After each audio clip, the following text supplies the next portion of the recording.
एक कहानी मैं आज आपको सुनाने जा रहा हूं। आपको ध्यान से इस कहानी को सुनना है। अब किसी भी पुराने ज्ञानी व्यक्ति से यदि पूछेंगे, किसी भी शास्त्र को यदि आप पढ़ेंगे, तो आपको एक घटना सभी के शास्त्रों में देखने को मिलती है और उस घटना को कहते हैं जल प्रलय।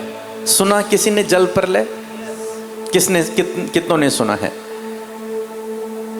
जल प्रलय? लोग कहते हैं, पुराने लोग या फिर पुराण या फिर शास्त्र, पुराने शास्त्र इस बात को कहते हैं कि एक बार इस धरती पर जल प्रलय हुआ था। इसीलिए कई बार आप देखते हैं कि जब पहाड़ों पर लोग जाते हैं तो वहां पर ऐसे पत्थर मिलते हैं जैसे यहां पहले नदी रही हो। देखा कभी किसी ने? पहाड़ों पर भी, ऊंची चोटी पर भी, जहां पानी का नामो निशान नहीं है, वहां भी कई बार ऐसे पत्थर मिलते हैं कि जहां ऐसा लगता है कि यहां कभी नदी रही होगी, पानी रहा होगा, लेकिन पानी का वहां कोई नामो निशान। वो तो पहाड़ है, ऊंचा है। तो कहा जाता है कि इस दुनिया में एक बार जल प्रलय हुआ था और सभी लोग, इस दुनिया के लगभग सभी लोग इस बात को मानते हैं कि एक बार जल प्रलय हुआ था। अब ये जल प्रलय क्यों हुआ था, इस विषय में कोई नहीं जानता। जानता है? नहीं जानता। सभी लोग कहते हैं जल प्रलय हुआ था, उसके बाद कुछ लोग बच गए थे, फिर नई दुनिया शुरुआत हुई थी।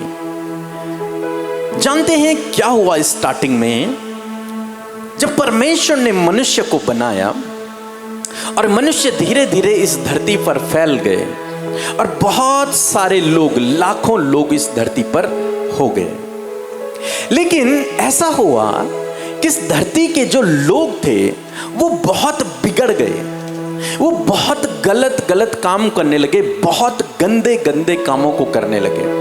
वे चोरी करने लगे, वे मर्डर करने लगे, हत्या करने लगे, वे रेप करने लगे, वे एक दूसरे को गालियां, एक दूसरे की हानि की योजनाएं और सब कुछ। लोग इतना बिगड़ गए कि उन्होंने पूरी दुनिया में अराजकता को फैला दिया। और जैसे आप आज भी होते हुए देखते हैं, कितने न्यूज़ आप आज उठाओ, अखबार उठाओ, न्यूज़ टीवी चैनल आप खोलो, तो मैक्सिमम 90% न्यूज़ यही है कि उस व्यक्ति ने उसे मार दिया, पत्नी ने पति को मार दिया, और बगल पड़ोसी ने उसको मार दिया, उस पर गोली चला दी, उसका एक्सीडेंट हो गया, उसने उसके घर में आग लगा दी। ऐसी चीज़ें चलती रहती हैं। यहाँ तक कि लोग कहते हैं जो पॉलिटिक्स में लोग होते हैं वो भी ऐसा काम करवाते हैं। बहुत अराजकता दुनिया में फैल गई। एक दूसरे को देखना पसंद नहीं करते, एक दूसरे को मारने पे उतारू हैं लोग। अगर आप किसी से, अगर आप बाइक चला रहे हैं और गलती से आपने किसी को टच भी कर दिया, टच तो बहुत दूर की बात, आप उसके करीबी से भी अगर निकल गए, तो अगर आप उससे कुछ बात करने लगे तो हो सकता है वो आपको जान से मार दे। आज की ये कंडीशन है। वो कुछ नहीं सोचेंगे, सीधे मार देंगे, जान से मार देंगे। आप कितनी घटनाएं सुन रहे हैं आज की डेट में। सब हथियार रखकर अब घूम रहे हैं। जिस दिन मौका मिला उस दिन किसी को भी मार देंगे। उन्हें नहीं परवाह कि रिजल्ट क्या होगा इसका, नहीं परवाह। उन्हें नहीं पता कि अभी मैं गुस्से में आकर मैंने मार दिया, लेकिन इसके बाद मेरा जीवन क्या होगा। हो सकता है पुलिस उसका इनकाउंटर कर दे, हो सकता है वो लाइफ टाइम जेल में रहे। लेकिन फिर भी इन बातों की परवाह न करते हुए आजकल लोगों का जो गुस्सा है वो बिल्कुल, क्या कहते हैं, सर पे चढ़ा हुआ है। सहन शक्ति खत्म हो चुकी है। प्रेम, मेल मिलाप समाप्त हो चुका है। अब क्या रह गया? गुस्सा। आप अपने परिवार में देखो, छोटे छोटे बच्चे, कितने लोग यहाँ पर आते हैं, इनके लिए प्रार्थना करो क्योंकि ये बहुत गुस्सा करते हैं, लड़ाई झगड़ा करते हैं, माँ बाप का कहना नहीं मानते हैं। कितने लोग गुस्से के कारण परिवार टूट जाते हैं। पति पत्नी अलग हो जाते हैं, भाई भाई के बीच में लड़ाइयाँ हो जाती हैं, मोहल्ले में बगल पड़ोसी के साथ में लड़ाई। क्यों? गुस्सा। आज इतनी अराजकता, इतनी गंदगी मैं कहूँ कि समाज में फैल गई है कि कोई एक दूसरे को देखना भी पसंद नहीं कर रहा। और इससे बुरी हालत, आज कोई अपनी बहन को भी नहीं पहचान रहा, दूसरे की बेटी तो बहुत दूर की बात है। इतनी अराजकता दुनिया में फैल गई है। अपनी माँ, अपनी बहनों को, अपने बगल पड़ोस, अपने रिश्तेदार, उनके लिए बुरी कामना सोचते हैं, तो दूसरे तो बहुत दूर की बात है। आजकल लोग अपने बच्चों को बाहर भेजने में डर रहे हैं, लड़कियों को अकेला भेजने में डर रहे हैं, पढ़ाई के लिए भेजने में डर रहे हैं, बच्चों को भेजने में डर रहे हैं। क्यों? क्योंकि समाज इतना गंदगी से क्या हो गया है, भर चुका है, बहुत ज्यादा। हमारे या फिर जो हमसे बड़े हैं, उनके समय में ऐसा था कि गांव में यदि उनको किसी ने भी, गांव के किसी भी व्यक्ति ने कुछ गलत करते हुए देखा तो वो उसे मार सकता था, उसे समझा सकता था, और वो बच्चे मानते भी कि हाँ अंकल ने देख लिया। आज के डेट में आप अपने बच्चे को नहीं समझा सकते, वही आपको मारने पे उतारू हो जाएगा। क्यों? क्योंकि समाज इतना करप्ट आज हो चुका है। अब सोचो, इससे बहुत अधिक करप्ट हो गया था समाज उस समय, बहुत साल पहले। उस समय भी ऐसे लोग हमसे भी, जो इस समय आप देख रहे हैं ना समाज में होते हुए, इससे भी कई अधिक गंदगी उस समय हो चुकी थी। जिस ईश्वर ने मनुष्य को बनाया, जब उसने इस बात को देखा कि पूरा संसार जिसे मैंने एक मनुष्य करके बनाया, जिसका बनाने का उद्देश्य कुछ और था, अब ये मनुष्य कुछ और बन गया है। इसलिए उस ईश्वर के मन में ये विचार आया कि जितने भी लोग ये संसार में हैं, जो ये गंदगी में पड़े हुए हैं, ये जो गलत काम बार बार कर रहे हैं, ये जो रिश्तों नातों की फिक्र नहीं कर रहे हैं, इनके अंदर जो मेल मिलाप है, वो प्यार है, वो समाप्त हो गया है। इसलिए उस ईश्वर ने क्या किया कि इस धरती में जितने प्राणी हैं, वो चाहे मनुष्य हो, चाहे जीव जंतु हो, कोई भी हो, सबको मैं नष्ट कर दूंगा। इस धरती से मैं मनुष्यों का नामो निशान ही मिटा डालूंगा। और जब परमेश्वर के मन में यह विचार आया, बाइबल इस विषय में कहती है कि जब उसके मन में यह विचार आया, तो उसने, मतलब करोड़ों अरबों लोग या फिर करोड़ों लोग उस समय धरती पर रहे होंगे, उनकी ओर दृष्टि की, देखा कि ये भी करप्ट है, ये भी करप्ट है, ये भी करप्ट है, ये भी करप्ट है, ये भी गलत काम कर रहा है, ये भी गलत काम कर रहा है, ये भी गलत काम। जितने थे, जैसे इस कलीसिया में अभी अगर 80, 90, 100 लोग होंगे, तो वो देख रहे हैं सबको, ये भी गलत काम करता है, ये भी गलत काम करता है, ये भी गलत काम करता है। सबको देखा और क्या मिला कि सब लोग क्या थे, करप्ट थे, गलत काम करते थे। लेकिन ऐसे ही प्रभु ने एक व्यक्ति को देखा, और क्या देखा, अरे करोड़ों लोगों में से ये एक व्यक्ति है, ये गलत काम नहीं करता है, ये गलत काम नहीं करता है, बल्कि ये सच्चा है, इसका दिल साफ है, ये लोगों से प्यार करता है, ये लोगों का सम्मान करता है, और जो आज्ञाएं मैंने दी हैं ये उन पर भी चलता है। अब परमेश्वर ने सोचा कि अगर मैं इस पूरी मनुष्यों को नष्ट करता हूं तो उसमें ये भी नष्ट हो जाएगा, जबकि इसमें कोई भी गलत काम नहीं है। और तब एक योजना परमेश्वर ने बनाई, उसके विषय में आज हम लोग पढ़ेंगे, मेरे साथ में निकाल लेंगे उत्पत्ति किताब उसका 6 अध्याय और 7 अध्याय, और 6 अध्याय 5 और 7, 5 से 7 पद तक जरा जल्दी से पढ़ेंगे। 5 से 7 सब लोग ध्यान से सुनिए क्या लिखा है, क्योंकि मैं अपनी कहानी नहीं बता रहा हूं, इस पुस्तक में लिखी हुई है उस कहानी को आपको बता रहा हूं। जी। यहोवा ने देखा कि मनुष्यों की बुराई पृथ्वी पर बढ़ गई है। जी, ईश्वर ने देखा, उस परमेश्वर ने देखा कि मनुष्यों की जो बुराई है वो इस पृथ्वी पर बहुत अधिक बढ़ गई है। जी। और उनके मन के विचार में, और उनके मन में, मनुष्यों के मन में जो विचार हैं, जो कुछ उत्पन्न होता है, हाँ, इन विचारों में जो कुछ भी उत्पन्न होता है वह बुरा ही होता है। वह बुरा ही है। ये कभी भी किसी के भले की कामना नहीं करते हैं, ये दूसरे की बुरे की ही कामना करते हैं। इनके मन में 24 घंटे बुरी बातें उत्पन्न होती हैं। जी। और यहोवा पृथ्वी पर मनुष्य को बनाने से पछताया। परमेश्वर इस बात से पछताने लगा कि आखिर मैंने क्यों इन मनुष्यों को बनाया, वो भी अपने स्वरूप अपने समानता में, मैंने क्यों इनको बनाया। जी, आगे। और वह मन में अति खेदित हुआ। हाँ, आगे। तब यहोवा ने कहा, तब परमेश्वर ने कहा, मैं मनुष्यों को जिसकी मैंने सृष्टि की है, जिसको मैंने स्वयं बनाया है, पृथ्वी के ऊपर से मिटा दूंगा। सारे मनुष्यों को पृथ्वी के ऊपर से क्या कर दूंगा? मिटा दूंगा। मिटा दूंगा। कारण क्या है? कारण क्या है? ऊंची आवाज में बोलेंगे, क्या कारण है मिटाने का?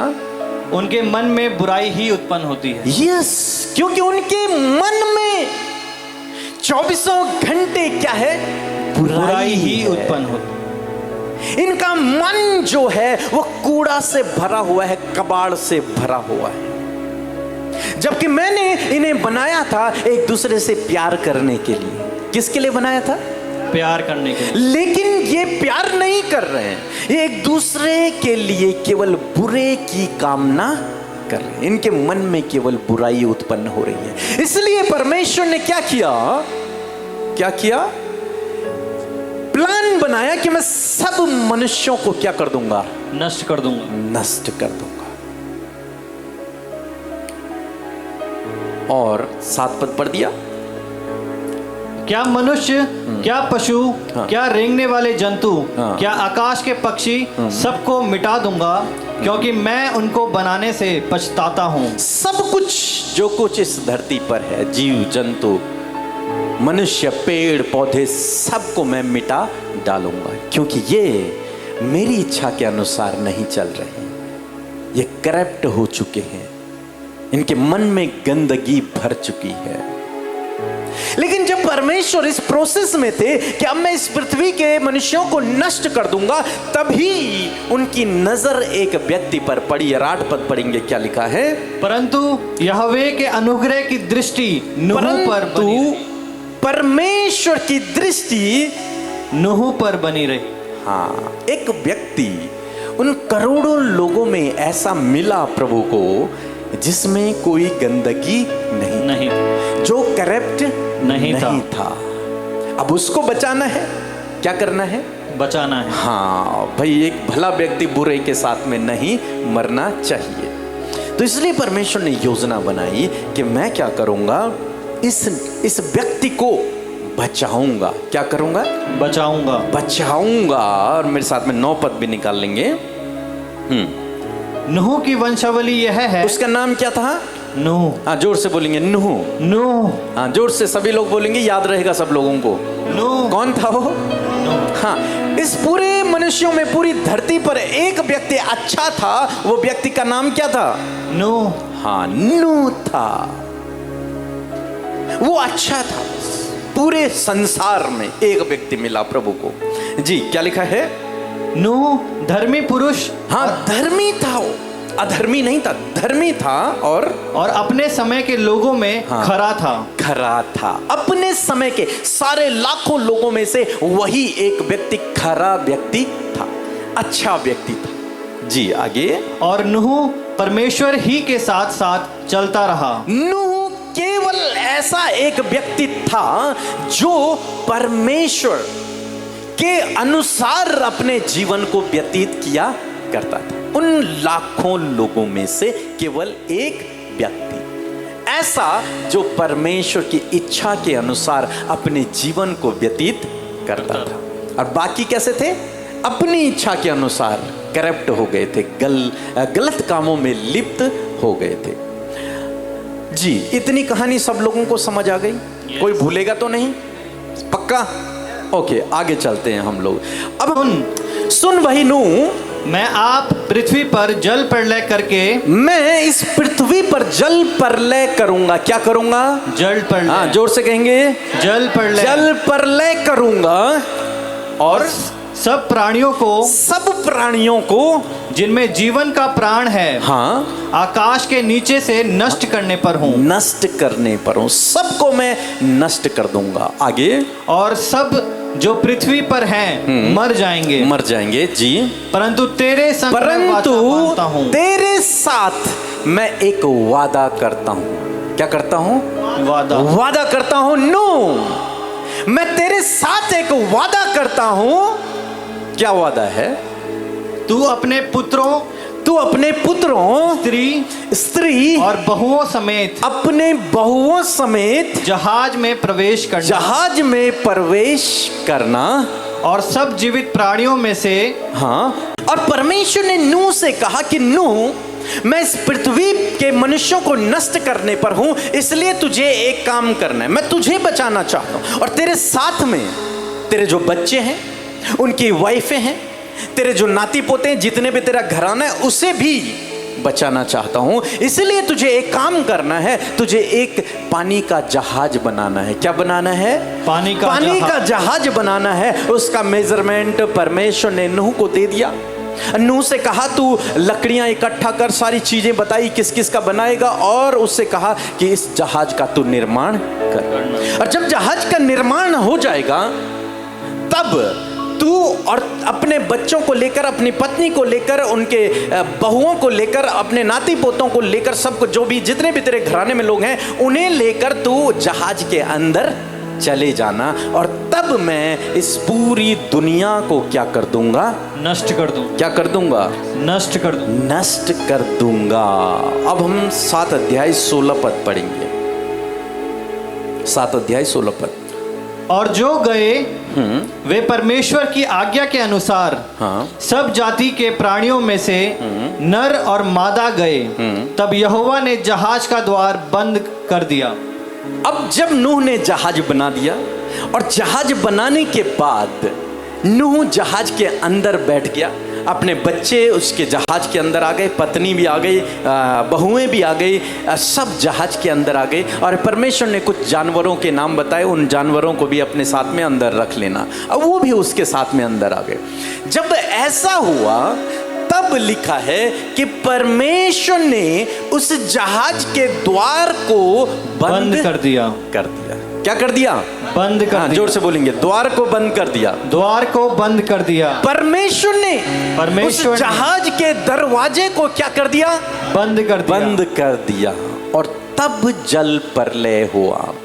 ऐसा पानी आसमान से बरसा, समुद्र से बाहर निकला, ऐसे सोते फूटे कि पूरी पृथ्वी जल से भर गई, पानी से भर गई। और जितने मनुष्य इस पृथ्वी पर थे, जितने जानवर इस पृथ्वी पर थे, जितने पेड़ पौधे, जो कुछ इस पृथ्वी पर था, सब कुछ नष्ट हो गया। कुछ भी ना बचा, सब कुछ समाप्त। केवल एक जहाज और उसके अंदर बैठा हुआ एक परिवार, ये बच गया। और बाकी सब का सब क्या हो गया? नष्ट हो गया। जानते, यही कहानी एक बार फिर से दोहराए जाने वाली है। यीशु मसीह ने कहा कि मैं शीघ्र आने वाला हूं, और जब यीशु मसीह आएगा तो ऐसी एक कुछ घटना होगी, जल प्रलय नहीं होगा लेकिन कुछ और होगा, और सारे मनुष्य जितने करप्ट होंगे, जितने गलत कामों में लिप्त होंगे, जितने भी ईश्वर की इच्छा पर नहीं चलते होंगे, वे सारे के सारे नष्ट कर दिए जाएंगे। लेकिन वो व्यक्ति, कौन व्यक्ति? जिस पर परमेश्वर की दृष्टि होगी। लेकिन वो व्यक्ति जिस पर परमेश्वर की क्या होगी? दृष्टि होगी अनुग्रह की। वो व्यक्ति, जो व्यक्ति उस जहाज में होगा, जिस जहाज को स्वयं परमेश्वर ने मनुष्यों को बचाने के लिए भेजा या फिर बनवाया, जो व्यक्ति उस जहाज के अंदर होगा, वो व्यक्ति बच जाएगा। आमीन। वो व्यक्ति बच जाएगा। आमीन। लेकिन जो व्यक्ति उस जहाज के बाहर होगा, समझ रहे हैं आप मेरी बात को? यस। जो व्यक्ति उस जहाज के बाहर होगा, वो व्यक्ति क्या होगा? नष्ट हो जाएगा। क्या बाढ़ को आप रोक पाएंगे? नहीं। बरसात को कोई रोक पाएगा? नहीं। जब जल प्रलय हुआ, जब नूह जहाज बना रहा था, और वो लोगों के, जो भी लोग उससे पूछते, वो लोगों के पास जाता कि जल प्रलय होने वाला है, परमेश्वर ने मुझे बताया है कि जल प्रलय होने वाला है, अपने पापों से पश्चाताप करो, गलत कामों को छोड़ो, सही कामों में आ जाओ, प्रभु से प्रेम करो। लेकिन लोगों ने कहा इसका दिमाग खराब हो गया है, बरसात की कोई संभावनाएं नहीं है, अभी तो अच्छा मौसम चल रहा है, बारिश कहाँ से होगी, पानी की एक बूंद नहीं है, नहीं होगा। ये नूह का दिमाग खराब हो गया, ये इतना बड़ा जहाज बना रहे हैं, इनका दिमाग खराब हो गया। किसी ने उसका विश्वास नहीं किया। और जब पानी बरसने लगा, धीरे धीरे पानी बढ़ने लगा, और लोगों की समझ में आया, अरे ये नूह सही बोल रहा था, जल प्रलय होने वाला है, चलो नूह के पास दौड़ो, भागो नूह के पास, परमेश्वर हमें माफ कर, परमेश्वर हमसे गलती हो गई, हम किसी का बुरा नहीं करेंगे, अब हम कोई गलत काम नहीं करेंगे, किसी के लिए बुरी योजना नहीं बनाएंगे, हमारे गलत कामों से हमें माफ कर। वो माफी मांगते रहे, दौड़ते रहे नूह के पास। लेकिन जानते हैं बाइबल में क्या लिखा है? अभी हमने पढ़ा कि परमेश्वर ने दरवाजा बंद कर दिया। टाइम क्लोज हो गया, उसके बाद नो एंट्री, कोई अंदर नहीं आ सकता। लोग चिल्लाते रहे, लोग नूह से भीख मांगते रहे कि नूह दरवाजा खोल दे, लेकिन नूह भी दरवाजा नहीं खोल पाया, क्योंकि दरवाजा किसने बंद किया था? परमेश्वर ने बंद किया था। काफी दिनों तक वो दरवाजा खुला था, कोई अंदर नहीं आया। लेकिन जब दरवाजा बंद हो गया, तब बाहर से चिल्लाते रहे, लेकिन दरवाजा क्या रहा? बंद रहा। और जल प्रलय हुआ, ऐसा पानी बरसा कि पूरी दुनिया पानी में डूब गई। दोबारा वही घटना बहुत जल्द होने वाली है। यीशु मसीह ने कहा है अंत के दिन निकट है, बहुत जल्दी। लेकिन वो व्यक्ति जो इस जहाज में होगा, उस व्यक्ति की हानि नहीं होगी। Hallelujah, hallelujah, hallelujah. वो व्यक्ति जो इस जहाज में बैठा होगा, वो व्यक्ति बच जाएगा। क्या होगा? बच जाएगा। बच जाएगा। वो जहाज जानते हैं कौन है? जब मनुष्य लोग करप्ट हो गए थे, गलत कामों में लिप्त थे, तब परमेश्वर ने एक जहाज बनाया और नूह को उसमें बिठा दिया और उसे बचा दिया, और ये प्लान किया कि मैं इन सब मनुष्यों को नष्ट कर दूंगा। लेकिन अब फिर परमेश्वर ने, जब दूसरी दुनिया शुरू हुई, नूह के बाद जब जनरेशन शुरू हुई, और आज हम यहां तक पहुंच गए हैं, अरबों लोग इस दुनिया में हैं, लेकिन प्रॉब्लम अब भी वही रही कि ये लोग फिर से क्या हो गए हैं? करप्ट हो गए हैं। फिर से इनके मनों में गंदगी भर गई है, फिर से ये गलत कामों में लिप्त हो गए हैं, जैसा आज आप समाज में देख रहे हैं। फिर से ये गंदगी में चले गए हैं। तो इसलिए परमेश्वर ने फिर से एक जहाज बनवाया। समझ रहे हैं आप मेरी बात को? यस। और वो जहाज और कोई नहीं, आपका और मेरा प्रभु यीशु मसीह है। Hallelujah, hallelujah, hallelujah, hallelujah. कौन है वो जहाज? यीशु मसीह। वो जहाज है यीशु मसीह। परमेश्वर ने उस जहाज को बनाया यीशु मसीह के रूप में और इस धरती में भेजा।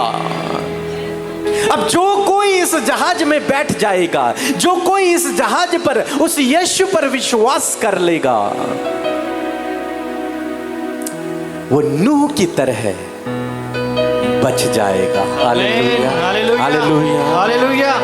अब वो चाहे करप्ट है, चाहे वो आज गंदगी में है, चाहे वो गलत कामों में है, लेकिन यदि वो आज यीशु के जहाज में बैठ जाए तो उसकी हानि नहीं होगी। वो मरेगा नहीं, वो जीवित रहेगा।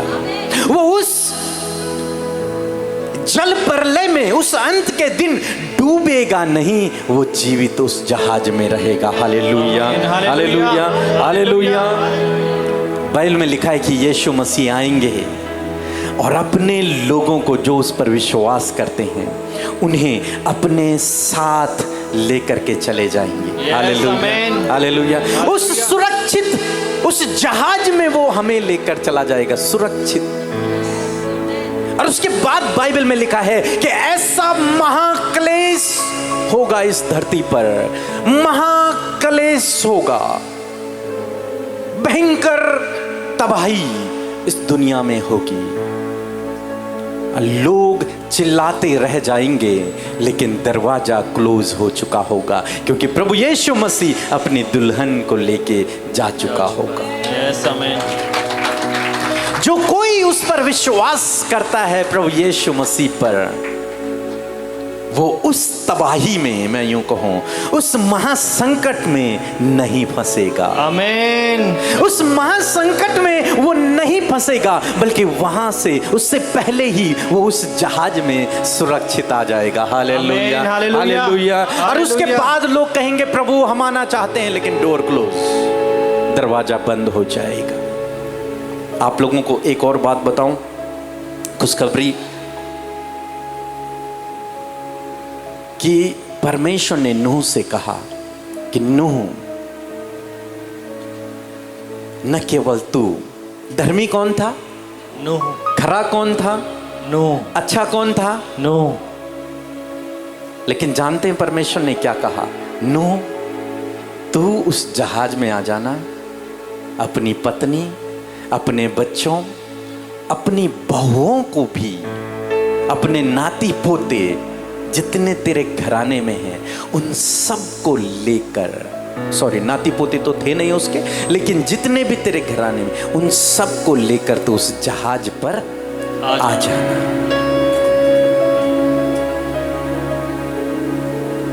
जानते हैं, आप एक धर्मी जन हैं। यस। जिसने प्रभु यीशु मसीह पर विश्वास कर लिया, जिसने यीशु मसीह से अपने पापों की, अपने गलत कामों की क्षमा मांग ली, यीशु कहते हैं वो धर्मी है। आमीन। वो कौन है?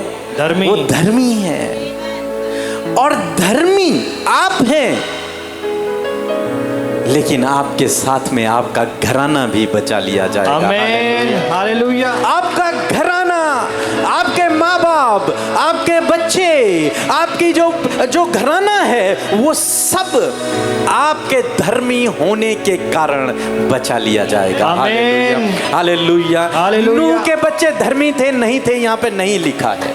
उसकी बहुएं धर्मी थी, नहीं थी, नहीं लिखा है। उसकी पत्नी धर्मी थी, नहीं थी, नहीं लिखा है। केवल लिखा है नूह धर्मी था। आप धर्मी हैं, मैं धर्मी हूं। आमीन। आपके बच्चे चाहे आप शराबी हैं आज, आपके बच्चे चाहे आज गलत रास्ते पर हैं, लेकिन वो दिन दूर नहीं जब वो भी उस जहाज में प्रवेश करेंगे। हालेलुया। वो भी उस जहाज में प्रवेश करेंगे और उनकी भी हानि नहीं होगी। आमीन। उनकी भी हानि नहीं होगी। जानते हैं, कई बार जीवन में परिस्थितियां आती हैं, अनदेखे खतरे, जिनके विषय में हम अनजान हैं। कई बार जब आपने कुछ सोचा ही नहीं और अचानक से एक बीमारी आपकी लाइफ में आ गई, आपको पता ही, मैं तो स्वस्थ था, अचानक से ऐसी भयंकर बीमारी आ गई। आपके पास सब कुछ था लेकिन अचानक से डाउनफॉल, अचानक से आप कर्ज में चले गए, अचानक से कुछ अनदेखी प्रॉब्लम आपके जीवन में आ जाती है। लेकिन जानते हैं, आपका परमेश्वर, उसकी दृष्टि आप पर बनी रहती है। यस, आमीन। ऐसा नहीं है कि उसने आपको छोड़ दिया, उसकी दृष्टि आप पर बनी हुई रहती है। आमीन। और वो आपको रेस्क्यू करने के लिए, आपको बचाने के लिए, आपको सुरक्षित रखने के लिए योजना बनाता है। आमीन। और आपको सुरक्षित रखने के लिए वो नूह के लिए जैसे उसने जहाज को भेजा, वैसे ही आपको उन परेशानियों से, उन दुखों से, उन समस्याओं से निकालने के लिए भी वो एक जहाज को भेजता है। आमीन। और जहाज और कोई नहीं, प्रभु यीशु मसीह है। यस, आमीन। जो कोई उस पर विश्वास करता है, बाइबल कहती है, वो नाश नहीं होगा। समझ रहे हैं मेरी बात को? यस। वो नाश नहीं होगा, नहीं होगा, बल्कि वो अनंत जीवन को, यानी कि एक हमेशा की जिंदगी, मरने के बाद वाली जिंदगी भी प्रभु यीशु मसीह उसे देता है। आमीन। तो क्या आज आप इस बात पर विश्वास करते हैं कि मैं उस नाव में हूं? यस। यदि आप उस नाव में हैं तो आप यूं समझ लीजिए आप सुरक्षित हैं।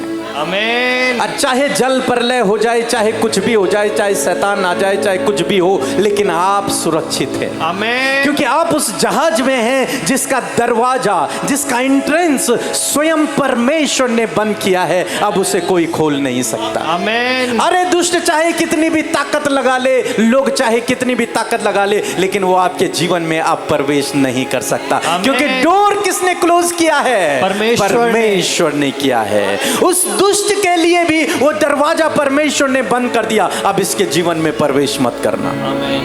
बंद, दरवाजा बंद। आज सुबह में मैं आपको एक सवाल के साथ में छोड़ना चाहूंगा कि क्या आप उस जीवन के जहाज में हैं? क्या आप ये बात को महसूस कर पा रहे हैं कि हाँ, मैं उस जीवन के जहाज में हूं? और यदि आपको लगता है, महसूस आपको हो रहा है कि नहीं, मैं उस जहाज से बाहर हूं, मैं उस यीशु के जहाज में नहीं हूं, बल्कि उस जहाज से बाहर हूं। कारण कोई भी हो सकता है। हो सकता है आपके जीवन में ऐसी परिस्थितियां आई जिनके कारण आप पीछे हो गए। हो सकता है आपके जीवन में इतनी चिंताएं, इतना प्रॉब्लम आ गई कि जिससे आप थोड़ा सा पीछे हो गए, उस जहाज से बाहर आ गए। हो सकता है कि आपने कभी उसमें अभी तक प्रवेश ही नहीं किया, आप उन्हीं गलत कामों में अभी लिप्त हैं। लेकिन आज सुबह में मैं आपको इस सवाल के साथ में छोड़ना चाहूंगा, क्या आप उस जहाज में हैं? यदि आप हैं तो आप सुरक्षित हैं। आमीन। यदि आप उस जहाज में अभी नहीं हैं, आप अपने आप को बाहर समझ रहे हैं कि मैं यीशु के जहाज में नहीं बैठा हूं, तो आज आपके पास मौका है, क्योंकि अभी दरवाजा खुला है। यस। लेकिन एक दिन ऐसा आने वाला है जब दरवाजा बंद हो जाएगा। लोग चिल्लाएंगे, लोग भीख मांगेंगे कि हमारे लिए दरवाजा खोल दो, हम भी जीवन पाना चाहते हैं, लेकिन वो दरवाजा खुल नहीं पाएगा। आज ये सवाल अपने आप से आप पूछें, क्या मैं अभी भी गलत कामों में लिप्त हूं? क्या मैं उसी दुनिया जो पहले थी उसी के लोगों के समान करप्ट हूं, गंदगी में हूं, या फिर मैं उस जहाज में बैठा हुआ हूं?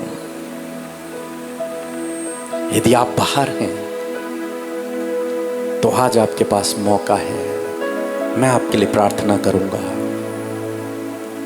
और प्रभु आपको उसके अंदर, उस जहाज के अंदर ले लेगा। न केवल आपको बल्कि आपके पूरे घराने को वो बचा लेगा।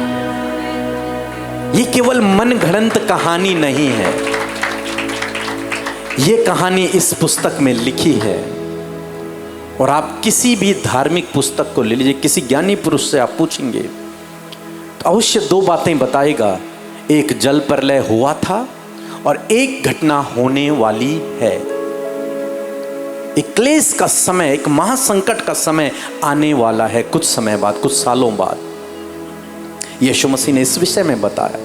लेकिन जो उस जहाज में होगा, जो उस यीशु की बोट में होगा, उसकी हानि नहीं होगी। Hallelujah, hallelujah. एक बार यीशु मसीह और उसके चेले बोट में हैं, एक नाव में हैं, और वो एक झील को क्रॉस कर रहे हैं। रात के समय की बात है। यीशु मसीह के चेले नाव में बैठे हैं और यीशु मसीह चेले में नाव में बैठे हुए सो रहे हैं। उन्हें नींद आ गई। इतने में बहुत तेज आंधी चली और लहरें बढ़ने लगी और उस झील में तूफान आ गया। बहुत तेज लहरें उठने लगी, यहां तक कि उनकी नाव डगमगाने लगी और डूबने लगी। नाव डूबने लगी। चेलों ने बहुत कोशिशें की, क्योंकि वे मैक्सिमम मछुआरे थे। उन्होंने बहुत कोशिशें की। अंत में वे लोग हार गए। उनमें से एक चेला उठा और वो यीशु के पास गया। यीशु को सोते देखकर उसने कहा, हे गुरु, क्या तुझे चिंता नहीं? हम मरे जाते हैं, हम नष्ट होने पर हैं। क्या तुझे चिंता नहीं? तू सो रहा है। यीशु उठे और यीशु ने उस आंधी और तूफान से कहा, थम जा, शांत रहे। और बाइबल कहती है उसी समय सब कुछ शांत हो गया। यस, आमीन। यानी कि जो यीशु की बोट में है, जो यीशु की नाव में है, उसकी हानि नहीं होगी। चाहे उसके जीवन में कितने भी तूफान आए, चाहे उसके जीवन में कितनी भी लहरें उठे, लेकिन उसकी हानि नहीं होगी। आमीन। क्योंकि उसकी बोट का जो ड्राइवर है, उस बोट का, वो यीशु है। कौन है? यीशु है। इसलिए वो बोट कभी डूब नहीं सकती। Hallelujah, hallelujah, hallelujah, hallelujah. अरे जो जल प्रलय करने वाला है, उसी ने बोट को भेजा है। तो उसकी बोट कैसे डूब जाएगी? डूब सकती है? नहीं डूब सकती। और उसकी बोट नहीं डूबेगी, और उसके अंदर, उस बोट के अंदर जितने लोग हैं वो भी नहीं डूबेंगे। Hallelujah, hallelujah. यदि आज आप बोट के अंदर हैं तो जोरदार तालियां बजाएंगे, क्योंकि हम सुरक्षित हैं। हम उस महासंकट में नहीं पड़ेंगे। वो महाक्लेश हमारे ऊपर नहीं पड़ेगा। आमीन। उन दुख संकटों से भी परमेश्वर हमें एक न एक दिन छुड़ा लेगा। आमीन, आमीन। और यदि आप उस बोट में नहीं हैं, आपको लगता है कि नहीं यार, ये पास्टर जिस बोट की बात कर रहा है, जिस नाव की बात कर रहा है, उसमें मैं तो नहीं हूं अभी, तो आज ये मौका है। अपनी आंखों को बंद करें और मेरे साथ में प्रार्थना करें, सच्चे दिल से, सच्चे मन से।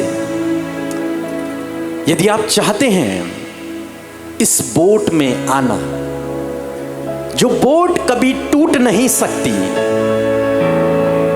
जो नाव कभी डूब नहीं सकती, जिसका ड्राइवर स्वयं परमेश्वर है, तो आज आपका स्वागत है। अपना जीवन यीशु को समर्पित करें और अपने कदमों को विश्वास से बढ़ाएं और उस बोट के अंदर आ जाएं। आपको केवल इतना करना है कि हे प्रभु यीशु, मैंने अपने जीवन में बहुत सारे गलत काम किए हैं, बहुत सारी गलत बातें मेरे जीवन में रही हैं, मैंने बहुत सारे पापों को किया है, मैंने दूसरे के बारे में गलत योजनाएं बनाई, उसकी हानि के बारे में सोचा, मैं तेरे पीछे नहीं बल्कि मैं अपनी इच्छा के अनुसार चला। प्रभु यीशु मसीह, मैं तेरी बोट में आना चाहता हूँ, मैं तेरी नाव में आना चाहती हूँ। इसलिए मेरे अपराधों को, मेरे पापों को आज क्षमा करें, आज माफ करें और मुझे फिर से एक नई सामर्थ से भरे। मैं तेरी उस नाव में आना चाहता हूँ, मैं तेरी उस नाव में रहना चाहता हूँ। सच्चे मन से आप उससे इस प्रार्थना को करें। सच्चे मन से अपनी आंखों को बंद करके केवल इस प्रार्थना को करें।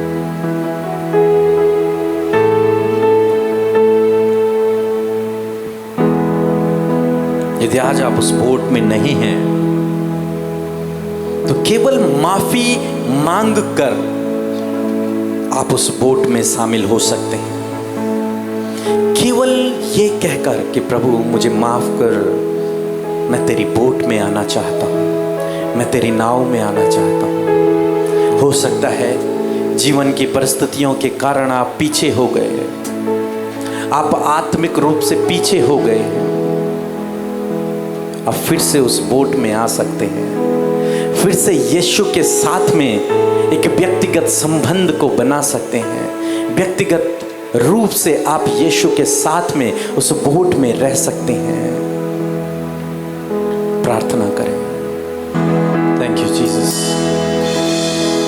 जब आप उस बोट में हैं तो आप बिल्कुल महफूज हैं, बिल्कुल सुरक्षित हैं।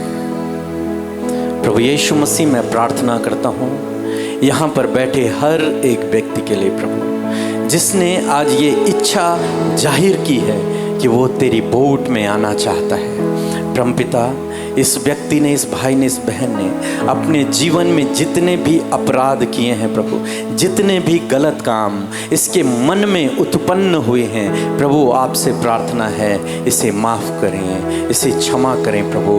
अपने लहू से धोकर इसे साफ करें प्रभु, इसे माफ़ करें पिता परमेश्वर। इसे नई सृष्टि आप बनाएं प्रभु, क्योंकि बाइबल में लिखा है यदि तुम अपने अपराधों को मान लो तो मैं तुम्हारे अपराधों को क्षमा करने में विश्वास योग्य और धर्मी हूँ। पिता, अपराधों को क्षमा करें, पापों को माफ़ करें। जो बैकस्लाइड हो गए हैं, जो पीछे हो गए हैं प्रभु पिता, आज की संगति के द्वारा वो फिर से तेरी बोट के अंदर अपने जीवन को व्यतीत करें प्रभु, तेरी बोट के अंदर वो रहें प्रभु। धन्यवाद करते हैं प्रभु। पवित्र आत्मा अपनी सामर्थ से भरना हर एक व्यक्ति को, जिन्होंने आज ये निर्णय लिया है कि वो तेरी बोट के अंदर रहकर अपने आत्मिक जीवन को, इस मसीह जीवन को व्यतीत करेंगे, बोट के बाहर नहीं। बोट के बाहर तो करप्शन है, बोट के बाहर तो पाप है, गलत काम है, गंदगी है। बोट के अंदर पवित्रता है, बोट के अंदर एक आत्मिक जीवन है, बोट के अंदर आशीषें हैं, बोट के अंदर सुरक्षा है। परमपिता, आज जो भी तेरी नाव में आया है प्रभु, जिसने अपने कदमों को बढ़ाया है और वो तेरी नाव में आया है परमपिता, इसकी जीवन की नाव को आप कभी डूबने मत देना प्रभु।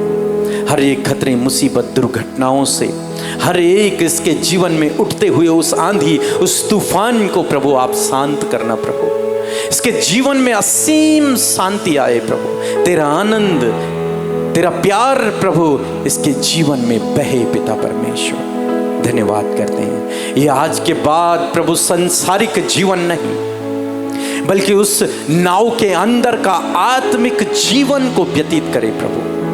सारे संसारिक काम प्रभु जिनमें आज ये लिप्त है, आज ही यहाँ पर छोड़कर ये जाए प्रभु, और इसे शक्ति और सामर्थ्य देना प्रभु कि ये अपने वचन के अनुसार, अपने डिसीजन के अनुसार अपने जीवन को व्यतीत करे। पवित्र आत्मा, आपसे प्रार्थना है इनकी आप सहायता करना, ताकि ये उस नाव के अंदर का जीवन व्यतीत कर सकें प्रभु, बाहर का जीवन नहीं प्रभु। धन्यवाद करते हैं। सारी आदर और महिमा आपको देते हुए धन्यवाद के साथ इस प्रार्थना को, इस भाई इस बहन को, इसके परिवार को प्रभु तेरे हाथों में देता हूँ।